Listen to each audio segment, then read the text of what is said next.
예, 예, 이번 시간에는 판소리개 소설을 이제 강의를 하도록 하겠습니다. 자, 여러분 교재로는 판소리개 소설이 142페이지예요. 자, 142페이지를 펴보시면 이 판소리개 소설이라고 나올 겁니다. 자, 142페이지 판소리개 소설을 펴놓으시고 설명을 들으시면 좋겠습니다. 자, 보세요. 이제 설명을 좀 하겠습니다. 말 그대로 이제 판소리개 소설은 이제 판소리와 관련된 그런 그 소설이란 뜻이겠죠. 우리가 이제 판소리가 뭔지는 여러분이 뭐 뭡니까 TV라든가 이런 데서도 이제 많이 배우셨겠고, 보통 이제 판소리는 조금 부연 설명을 좀 하자면 이 신재효라는 고창에 가면 신재효 생가터도 있는데, 이분이 이제 이 판소리 이 여섯 마당을 이제 만들어요. 판소리가 이제 그 이전에는 이제 훨씬 더 많았었는데 그걸 여섯 마당으로 이제 만들어 가지고 판소리의 발전에 기여했다라고 볼 수가 있겠고요. 그다음에 이제 판소리에 대해서 조금 더 몇 가지 설명을 해야 될 게, 판소리도 참 많은데, 일단 어쨌든 이 판소리라고 하는 것은 뭐가 또 이제 여러분이 알아두셔야 되냐면, 이 판소리라는 것은 그 부분의 독자성이다, 이런 말 좀 알아두시는 게 좋겠어요. 이 부분의 독자성이라고 하는 것은 뭐냐면, 그 부분만 그 놓아도 하나의 그 이야기가 된다는 거죠. 예를 들어서 그 우리가 춘향전에서 뭐 이리 오너라 업고 놀자, 뭐 사랑가, 이런 부분만 봐도 이야기가 된단 말이에요. 그래서 이걸 이제 우리가 부분의 독자성이다라는 이야기를 한다는 것이고요. 그 다음에 이제 또 하나 이 판소리의 재밌는 것은 뭐냐면 상황의 불일치예요. 상황이 일체를 하지 않는 이제 판소리인데, 대표적인 게 뭐냐면, 자, 이제 그 뭡니까 춘향이 이제 막 그 감옥에 갇혔을 때 이몽룡이 춘향이 이제 감옥에 갇혔잖아요. 그때 이제 이몽룡이 이제 와요. 그런데 그 이몽룡이 이제 아주 행세가 정말 그 뭡니까 그 그러니까 힘들다 그럴까요? 그런 뭐 파리한 얼굴로 이렇게 오니까 그렇게 이제 오게 되거든요. 이 이몽룡이. 그러니까 이제 그때 월매는 당연히 뭐냐면 외면해요. 그래서 이제 이걸 외면하는 월매라고 써보세요. 월매가 외면을.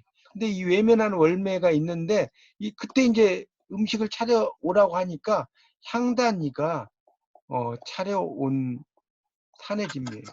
자, 그러니까 향단이는 뭐라 그럴까, 요즘으로 말하면 순식간에 한 5분 만에 5분 만에 이제 음식을 차려오는데 막 엄청나게 많은 것을 차려와요. 이 산해진미를 차려온다는 거죠. 산해진미를 이해가시죠? 그게 이제 그 상황이 불일치라는 거죠. 5분 만에 그냥 뭐 상다리가 휘어질 정도 차려올 수 있습니까? 말이 안 되는 거죠. 이런 것들이 상당히 많이 있고요. 그 다음에 이제 이 판소리에서는 비장과, 이 판소리는 참 설명할 게 많은데, 골개가 적절하게 대조와 교차를 이루어요. 자, 비장이라고 하는 것은 슬프면서도 굳세다는 뜻이에요. 골개라는 것은 어떤 해악과 해악 플러스 풍자가 들어있는 것을 골개미라고 하는 겁니다. 이 비장과 골개라는 거거든요. 이런 것들이 이제 적절하게 뭐랄까 교차한다고 할까요? 그런 것을 이제 그 판소리가 중요한 특징이다라고 볼 수가 있겠습니다. 자, 그럼 이제 책을 좀 보면서 또 이제 설명을 하면서 또 필기할 건 필기하고 이렇게 진행을 하도록 하겠습니다. 자, 보세요. 자, 여러분 교재로 142쪽을 펴보신 다음에 설명드릴게요. 자, 이 판소리계 소설은 첫째 줄입니다. 판소리, 사설이 소설과 같은 독서물의 형태로 향유된 대상을 통칭한다고 나왔죠. 그래서 이제 원래는 12마당이었어요. 거기 셋째 줄 나오죠. 근데 신재효가 6마당으로 바꿨다. 그런 거 알아두시고, 그래서 병강세가는 가로지기인데, 원래 이 가로지기는 가로지기란 뜻이 아니고 가로지기였어요. 가로지기. 그러니까 가로로 진다는 거예요. 가로로. 그러니까 그 병강세가 이렇게 죽었을 때 가로로 이렇게 이제 관 같은 거 이렇게 지고 간다는 거죠. 거기서 나온 거죠. 그래서 이제 횡부가라고 하는 거예요. 가로횡자. 그다음에 그 남편 부자 이런 거 있죠. 뭐 배비장타랑 여러 가지가 있는데 그걸 6마당을 만들었고요. 자, 그래서 이제 이 작품은 여기 좀 밑줄 좀 치는 게 좋을 것 같아요. 거기 이제 첫 번째 단락에 한 7개 줄 정도예요. 이들 작품은 대체로 설화. 거기 있죠. 설화부터. 판소리, 소설의 소설화. 설화가 판소리가 되고 소설화. 근데 화영도는 소설, 판소리, 소설화. 그러니까 화영도는 일종의 삼국지의 이야기라고 보시면 됩니다. 그러니까 소설이 있잖아요. 소설화. 그다음 수경낭자전은 소설이었는데 판소리가 이렇게 된다는 겁니다. 근데 대표적인 게 이 설화 판소리 소설이 대표적이에요. 예를 들면 자, 이 설화 판소리가 가장 정형적인 건데 한번 몇 개 써볼게요. 남원 추녀설화. 남원의 못생긴 여자가 이제 한 남자를 사랑했다는 거죠. 자, 이게 어떻게 되냐면 판소리 춘향가로 가요. 춘향가. 자, 이것이 다시 뭐예요? 춘향전이라는 것으로 간다는 거죠. 자, 하나 더 해볼까요? 자, 방위전이라는 게 있죠. 방위전. 방위전에서는 동생이 악한이고 형이 착해요. 방위가 동생. 이게 나중에 뭐예요? 흥보가. 흥부가죠, 흥부가. 자, 이게 다시 흥부전이 되는 거죠. 자, 이런 식으로 가는 경우가 대표적인 케이스라는 거죠. 자, 그래서 이 판소리가 소설화된 것은 두 가지 양식이 있는 친연성. 자, 친연성이란 말도 좀 어려운 말인데, 친연성이라는 것은 연관성, 같은 말이고, 다시 연관성이라는 것은 커넥션이죠, 커넥션. 이 커넥션이라는 게 연관이라는 뜻이 있거든요. 그래서 이제 이 서사라는 것이 상당히 중요하다. 그렇게 나옵니다. 그래서 이 판소리계 소설에서는 이런 그런 판소리의 특징들이 있다는 거죠.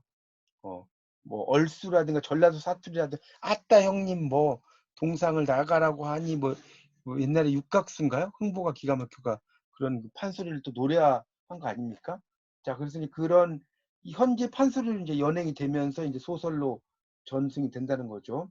그러니까 현재는 이제 판소리가 전승 5가죠. 우리가 뭐 심청가, 흥부가, 수군가 이런 거 있죠. 그런 식으로 해서 그 춘향가 이렇게 해서 5개 정도로만 나온단 말이에요. 그런 걸 이야기하는 겁니다. 그 다음에 이 판소리는 2본이 많다. 142쪽에 마지막 단락에 2본이라는 말이 있어요. 2본. 2본이라는 것은 다른 판본이라는 뜻이에요. 2본이 상당히 많습니다. 그래서 이제 이 소설의 상업화하고도 이제 밀접한 관련을 좀 가지고 있다는 것이 있죠. 자, 그 다음에 이제 오른쪽을 볼게요. 143쪽. 그래서 이제 판소리라고 하는 것은 판소리 영향을 대표적으로 수용한 작품. 자, 143쪽의 두 번째 줄이죠. 자, 거기 보면 이제 완판 84장본, 완판 71장본. 그러니까 우리가 이제 판소리는 보면 경판본이라는 게 있고요. 완판본이라는 게 있어요. 이게 뭐냐면 경판은 서울판이라는 거예요. 서울판. 보통 경기까지도 들어가요. 완판본은 이거 완이니까 이게 전주죠. 완산주. 완산주. 그래서 전주본이라는 뜻이에요. 그걸 이야기하는 겁니다. 그런 의미들이 있고요. 그래서 이제 연례춘향 수절과 완판 71장 이런 것들이 있고요. 자, 그 다음에 이제 그런 것들. 그래서 이제 판소리가 인기가 시들해지면서 사설로만 남게 되었다는 것을 이야기하고 있습니다. 하여튼 이 골개미라는 건 제가 아까 설명을 드렸어요. 해악 플러스 풍자가 있는 것이다. 자, 판소리 전개 과정을 보겠습니다. 자, 5.1 143페이지. 그래서 이제 거기에 보면 이 판소리는 이제 당연히 그 우인이라고 하는 나오죠. 박남인데 제주를 넘거나 익살스러운 동작으로 사람을 좀 이제 웃기고요. 또 가창도 하고 뭐 여러 가지 요즘 말로 하면 진짜 만능 엔터테이너라고 보시면 돼요. 그걸 우인이라고 하죠. 창으로 사람을 울리고 웃겼다가 하고 과거철을 맞아 상경했다는 기록도 있다. 이런 말 나오죠. 그다음에 이제 뭐 그런 그다음에 이제 밑에 있는 것은 이제 그 여러 이야기들이 나오는데 이 신광수의 창부가 원창과의 육아 인연 에 관한 기록이 있는데 석북이 신광수의 호입니다. 넘겨보세요. 자, 돈이 없어요. 돈이 없어서 육아에 참여한 명창에게 부채를 대신 주었어요. 자, 이게 나왔죠?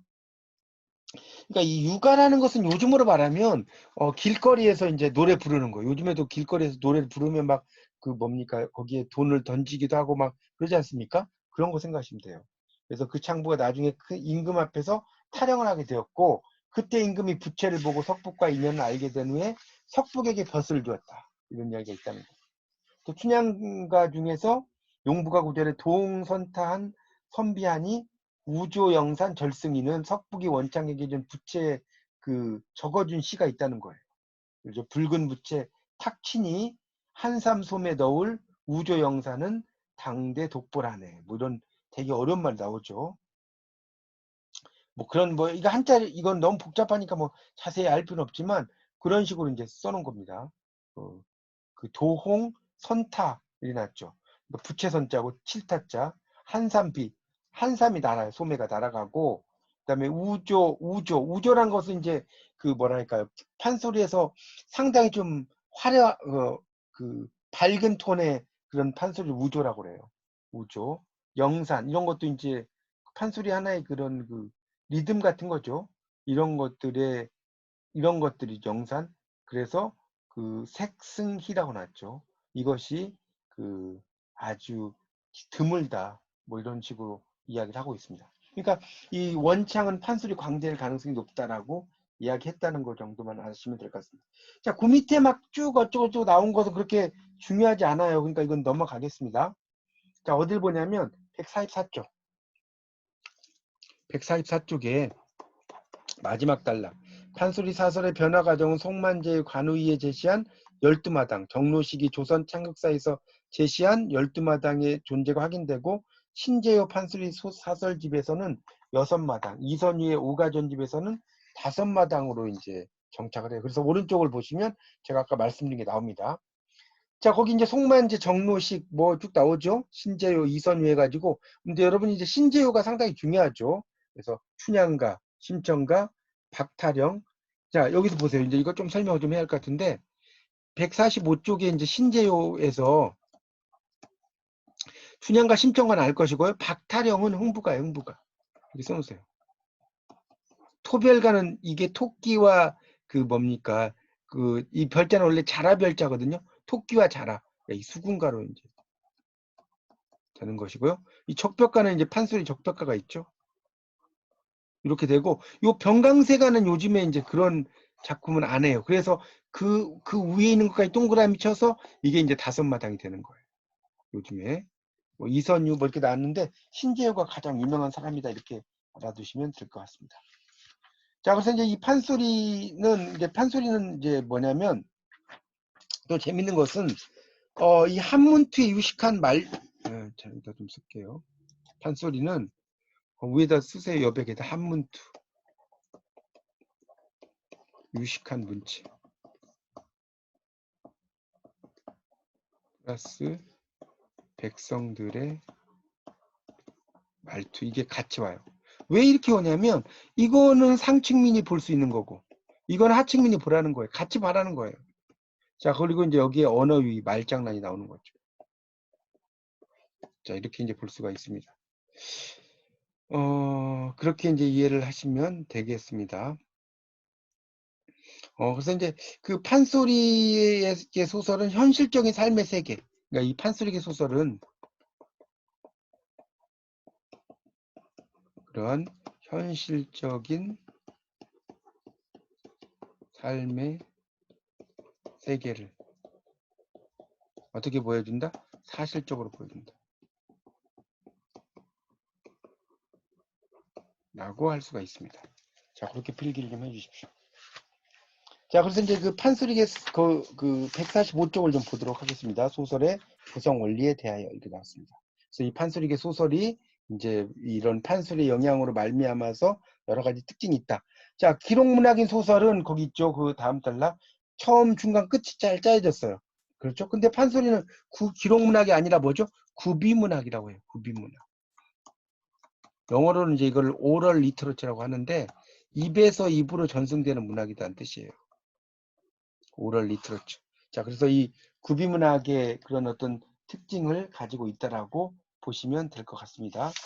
자, 넘어가 보세요. 146쪽입니다. 146쪽 둘째 줄. 판소리 혹은 판소리계 소설 향유할 때, 향유라는 건 누린다는 뜻이에요. 누리다. 누릴 향자거든요. 누릴 때 이러한 비유기적인 구성이 어색하지 않다. 자, 아까 이야기했지만 판소리는 긴밀하게 연결되어 있지 않다는 거예요. 그러니까 비유기적이라는 말은 거기 146쪽의 둘째 줄에 긴밀하게 연결되어 있지 않다. 이렇게 써놓으세요. 이게 어려우면 긴밀하게 연결되어 있지 않다. 자, 이걸 비유기적이라고 해요. 그래서 이제 춘향전의 어사출두 대목은 일반적인 소설의 구성과는 전혀 다르다. 이렇게 나오는 거 보이시죠? 그래서 그 일반적인 소설로 본다면 이 부분을 최고조의 이런 갈등이다 해소되죠. 변학도의 몰락, 정치가 그 징치라는 것은 징벌이에요. 징벌. 자, 징벌이 핵심을 이룬다는 거죠. 그래서 실제 이 부분은 이제 그 입으로 나팔을 부는 포졸, 말을 거꾸로 타고 말머리가 없다고 소리치고 뭐 이런 그 여러 난장판들이 보이잖아요. 그런 것들이 이제 상당히 해학적이죠. 이렇게 그래서 이 서사 진행과 무관해 보이는 웃음이 상당히 많이 생긴다는 거. 그렇지만 어사투투 대목을 어색하다고 느끼지 않죠. 이게 이제 판소리 소설의 특징이라는 겁니다. 자, 그 다음에 기록문학에서 보면 어색하다는 거죠. 근데 판소리는 기록문학이 아니잖아요. 입에서 입으로 전승된 것을 그냥 소설화했을 뿐이라는 거죠.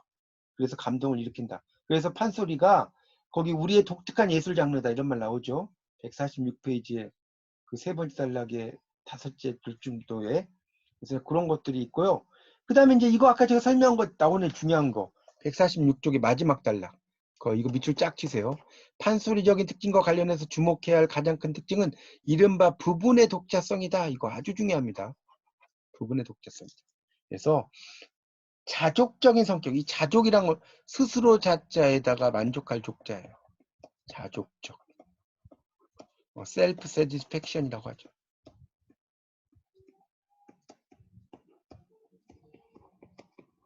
자족이란 말을 쓰는데 그런 성격이라는 거죠. 그래서 춘향전에 암행어사 출두, 흥부전에 놀부 박타는 대목, 병강세가에서 병강세의 장례를 치르려는 부분 등이 상당히 이제 해학적인 장면이 반복이 된다고 나오고 있습니다. 하여튼 이제 그런 것들이 그 판소리의 또 재밌는 특징이고 이 판소리는 또 이제 뭐 빨리 진행될 땐 빨리 진행되고요. 그러니까 이 판소리는 여러분 다 아시다시피 이 보통 발림이라는 게 있고 그다음에 안일이라고 하는 게 있고요. 그다음에 추임새가 있어요. 이걸 조금 알아두셔야 되는데 추임새는 얼수 이런 거, 얼수 이런 거죠. 그런 것을 이제 우리가 추임새라고 이야기를 할 수가 있습니다. 제가 이제 그 스페인에 가면 플라멩코라고 한 유명한 춤이 있죠. 그거 보면 이제 막 사람들 올레 이게 얼수의 뜻이에요. 추임새죠. 안일이는 뭐예요? 안일이는 이제 말로 하는 거예요. 말로. 노래가 아니고 뭐 이때야 흥부가 놀부의 집으로 찾아가는데 이런 거. 발림은 부채 같은 거를 이렇게 뭐 폈다 지었다 하는 춤 같은 거죠. 이런 걸 발림이라고 이야기합니다. 이렇게 세 가지 특징이 있다는 건 뭐 여러분 다 3학년이시니까 다 아시겠지만 다시 복습하는 차원에서 말씀드렸습니다. 자, 그래서 이제 147쪽에 그래서 이제 이 판소리라고 하는 것은 이 부분이라고 하는 것이 있지만 그 부분이 그 뭡니까? 전체적인 어떤 것을 잘 드러낸다. 그런 정도로만 이해하시면 될 것 같습니다. 자, 그렇게 좀 정리를 좀 하시고 중간에 좀 별 영향가 없는 이야기는 좀 넘어가겠습니다. 이걸 뭐 다 읽어볼 필요는 없어요. 자, 그 다음에 거기 이제 두 번째 단락이 쭉 내려가서 한 열 몇 줄쯤 더 내려가면 판소리 향유층의 현실 인식이나 미의식을 전체에 종속되는 부분이 아니라 상대적으로 자율적인 부분을 통해 결합했다. 정절의 표상인 춘향이가 외설스럽게 짝이 없는 초야를 치르거나 선악이 그지없는 흥부가 허위의식에 사로잡힌 인물로 그려지는 것. 이런 것들이 이제 상당히 독자적인 성격이라는 거죠. 그래서 기생이면서 기생이 아닌 춘향. 기생인데 정절을 지키거나 이게 말이 안 되잖아요. 또 흥부에 대한 긍정과 부정이 또 있다는 거죠. 그러니까 흥부가 보면 되게 착하긴 한데 좀 뭐랄까 생활적인 그런 능력이라는 이런 게 떨어지는 인물로 등장을 하게 된다는 거죠. 그렇게 보시면 될 것 같습니다. 자, 그 정도 이해하시고 넘어가죠. 자, 그래서 이제 하여튼 판소리라고 하는 것은 이제 그런 어떤 특징이 있다는 거고요. 자, 148쪽 넘겨보세요. 148쪽. 그래서 이제 그 판소리는 이런 그 둘째 줄이죠. 시작, 중간, 마무리가 아니라 창은 노래죠. 창. 148쪽이. 그 다음에 안일이 말로 하는 거. 비장과 골개. 아까 설명드렸죠. 비장은 슬프지만 이게 슬플 비자 한자로 쓰면 굳셀 장자거든요. 슬프지만 굳세다. 골개는 뭐라고 써요? 해악과 극에 다 있는 풍자가 같이 있는 거다. 그러니까 우리가 김유정의 작품이 상당히 웃기잖아요. 점순이도 나오고 나도 나오고 그렇지만 상당히 웃기는 것 같지만 지주와 소작인의 갈등이거든요. 이런 걸 우스꽝스럽게 표현한 거죠. 자, 그 다음에 이제 반복을 통해 정서적 긴장과 이완, 그 다음에 극적 환상의 몰입과 차단, 이런 가지가 이제 있다는 겁니다. 자, 판소리계 소설의 구성과 문체로 넘어가겠습니다. 자, 거기 넷째 줄의 첫째부터 보세요. 모순과 당착의 구성 방식이다. 그러니까 판소리는 상당히 모순적인 면이 많이 있다는 거죠. 모순과 당착이라는, 그 당착이라는 것도 이제 앞뒤가 맞지 않는 것을 이 모순과 그 당착이라고 이야기를 한다고 볼 수 있습니다. 인과적인 연결성이 약화된다는 거예요. 이런 게 상당히 많다는 겁니다. 그러니까 예를 들면 거기 이제 보세요. 재밌는 게 뭐냐면 148쪽의 마지막 단락을 볼까요? 거기 보면 춘향가에서 춘삼월의 풍경 묘사에 이어서 단오날에 그네 뛰는 장면이 연결돼요. 그러니까 춘삼월이 3월달인데 갑자기 춘삼월 하다가 단오가 돼. 5월 단오가 돼. 그러니까 이게 뭐예요? 두 달이 그냥 건너뛰어버리는 거예요. 그러니까 시기가 불일치고 또 봄 경치를 이야기하는데 오른쪽을 볼까요? 149쪽에 생긴 현상이 있죠. 춘향이 의복을 껴입고 그네를 띄어요. 이몽룡이 멀리서 봐요. 그러니까 이 한복 같은 경우는 이게 허리가 뭐죠? 이게 가는지 이걸 알 수가 없잖아요. 그런데 뭐라고 그래요? 세류같이 가는 허리라고 그래요. 이 말이 됩니까? 세류는 아주 가느다란 뭡니까? 이게 버드나무란 뜻이거든요. 가느다란 버드나무. 상황이 불일치라는 거죠. 춘향의 마음을 뺏길 정도가 되려면 춘향이 자체가 멀리서 봐도 이런 허리를 드러내야 했기 때문이라는 거죠. 이런 식으로 이제 설명을 한다는 겁니다. 그 다음에 이제 서로 몰라봐. 어사 이몽룡이 남원 가는 도중에 방자를 만나지만 서로 몰라보는 대목도 말이 안 되죠. 몰라요, 서로. 이 부분은 조금 설명을 좀 해야 될 것 같은데, 이게 이제 요 이야기는 여기 책이 안 나오니까 제가 조금 부연 설명을 해야 할 것 같아요. 그러니까 춘향이 이제 이몽룡을 기다리는데 전혀 오지 않죠. 자, 그러니까 이제 그 방자에게 자기의 편지를 줘요. 편지를 전해달라고. 이몽룡에게 전해달라고 합니다. 자, 이제 그러면서 끝에다가 이제 끝에다 어떤 이야기를 쓰냐면, 이제 두목의 이제 시에 보면 이런 게 있어요. 그 시의 끝부분에 부공총총 설부진하니 행인인발 우계봉이라.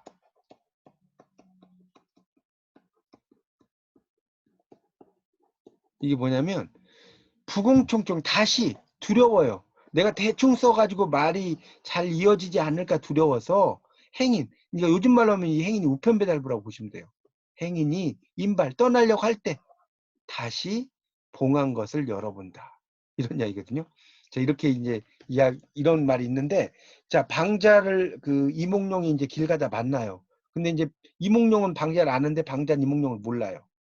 우리 막 드라마에도 보면 점 하나 찍었는데 몰라보고 이거 똑같은 거예요. 부채로 가리고 있으니까. 그래서 이제 이몽룡이 방자한테 이제 춘향이 편지라는 걸 알고 좀 보자고 그래요. 그러니까 이걸 당신이 뉘신데 이 편지를 마음껏 보려고 하느냐? 그러니까 갑자기 이몽룡이 어떻게 이야기했냐면 이 말 써요. 갑자기. 누구한테? 방자한테. 이런 말 있지 않느냐? 그러니까 방자는 이 말 듣고 알아요, 몰라요? 자, 그러니까 행인인발 우계봉 한다는 것은 주체는 누가 돼야 돼요? 춘향이죠. 그렇지 않나요? 그러니까 방자가 길을 떠나가기 전에 다시 본다는 건데, 자, 이렇게 이야기를 하는 거예요. 부공총총 설부지나니 행인인발 우계봉이란 말이 있지 않느냐? 그러니까 방자가 바로 하는 소리가, 아따, 그 양반 문자 속이 참 기특하오 하면서 편지를 줘요. 방자는 모르니까 이 말 들어봤자 이제 그런 이제 우스꽝스러운 되게 나오는데, 하여튼 그런 이야기. 그래서 다시 이제 보세요. 그 다음에 이몽룡이 월맷집에 당도해서 핍박을 받아요. 향단이가 곧바로 찾아와요. 한 5분 만에 찾아오는데 그냥 산의 진미가 있다는 거예요. 정승판서의 집에서도 차려내지 못할 상황이 태기의 집에서 가능하다면 있을 수가 없다는 거죠. 뭐 이런 식으로 쓴다는 거죠. 그래서 이걸 이제 뭡니까? 원칙을 따져서 보면 판소리는 의미 과학적으로 해결이 안 되죠. 자, 소설 갈래에서 서술자는 서술을 중간에서 조절하는 존재를 드러내 보이지 않는 객관적 인물로 기능한다. 그렇죠? 작중 인물과 그래서 이제 전지적 작가 시점 이런 것도 있잖아요. 판소리계 소설에서는 전지적 입장이라는 거죠. 전지적 작가 시점. 근데 서술자가 또 얼굴을 드러내는 경우가 있어요. 밑에 한번 볼까요? 편집자적 논평. 여러분 그 편집자적 논평이라는 게 뭐냐면 전지적 작가 시점이에요. 그리고 또 하나는 올림푸스적 시점이라고 하고요.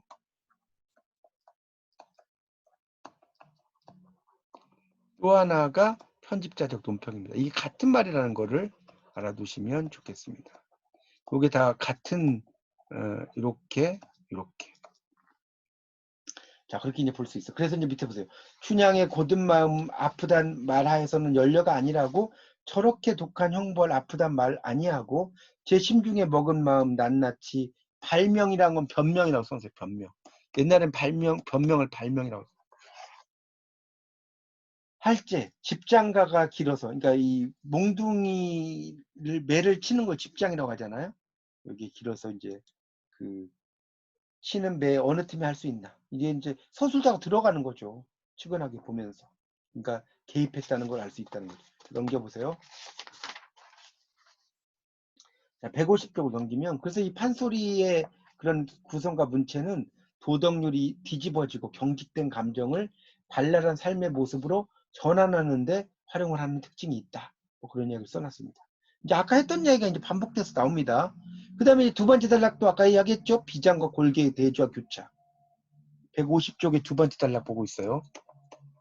자, 그래서 흥부에 관한 토끼의 위기 뭐 여러 이야기가 나옵니다. 그건 여러분 읽어보시고 그 다음에 이제 그 다음 단락 판소리의 소설은 유식한 문자와 상스럽고 발랄한 말이 있죠. 그러니까 유식한 문자는 상층부를 노린 것이고 성스럽고 발랄한 말은 하층부를 노린 것이다. 이렇게 볼 수 있다고 그랬죠. 그런 두 가지가 같이 나와요. 자, 그래서 이제 밑에 보면 하도낙서 잠깐 보니 1월 성신, 별신. 그러니까 이거는 뭐냐면 춘향이를 보고 이제 이몽룡이 이제 공부방에 들어와서 이제 이야기하는 거예요. 그래서 원앙금침 펼쳐놓고 잘수. 이렇게 앞에 원앙금침 펼쳐놓고 이런 말 없거든요. 뭐 양각 두 다리 번뜩 축혀드니 사양 말고 벌릴열. 둥둥덩 입맞추니 온갖 정단 베풀장. 이런 식으로 이제 막 글을 읽어요. 그러니까 이게 이제 뭡니까? 한자의 훈음이 남녀의 결연과 연계되어 심리 상태를 언어 유의적으로 만든다는 거죠. 말장난이죠. 이런 식으로 쓰게 된다는 겁니다. 그렇게 볼 수가 있다는 거죠. 자, 이제 그 151쪽을 보면 실전 판소리라는 게 나와요. 자, 실전이라는 말은 뭐냐면 전해지지 않는다는 뜻이에요. 이거 잘 알아두세요. 않는다는 겁니다. 판소리. 자, 이거는 뭐냐면 사설에 거기다 좀 필기를 하세요. 창조가 빈약해. 자, 그리고 플러스 부정적 인물이 자, 플러스 골계적 성향 편주. 골계는 제가 여러 번 말씀드렸어요. 계속. 자, 플러스 개인의 성격적 결함에서 갈등을 유발해. 자, 이런 뭐랄까, 특징? 이런 것들이 이제 있다 보니까 이 실전 판소리가 이제 결국은, 뭡니까, 오늘날까지 가지 않았다는 거죠.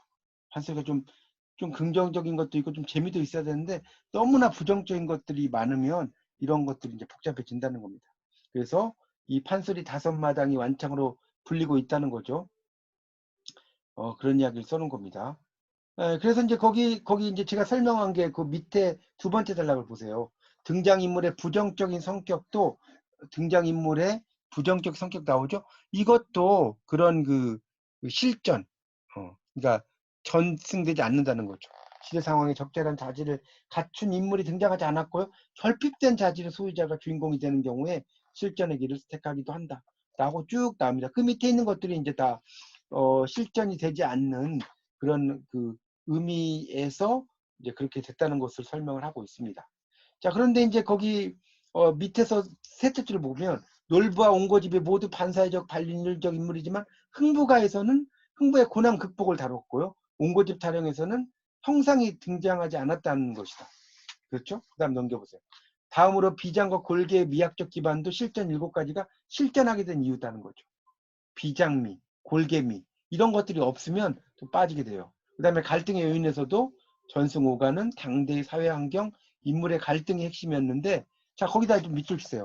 여기 52쪽에 밑에서 3줄. 실전 7가는 등장인물의 성격적 결함에서 오는 갈등 이런 것들이 이제 등장을 하게 된다는 거죠. 자, 그래서 이제 결국은 이 판소리라고 하는 것은 다시 요 이야기만 하자면 청중에 써보세요. 울리고 웃기다. 웃겼다가 울렸다가 이게 바로 이제 판소리의 그 특징이다라는 것을 볼 수가 있습니다. 자, 그런 그 맥락을 좀 여러분이 이해하시면 이 판소리의 내용에 대해서 이제 전반적인 설명을 제가 쭉 드렸습니다.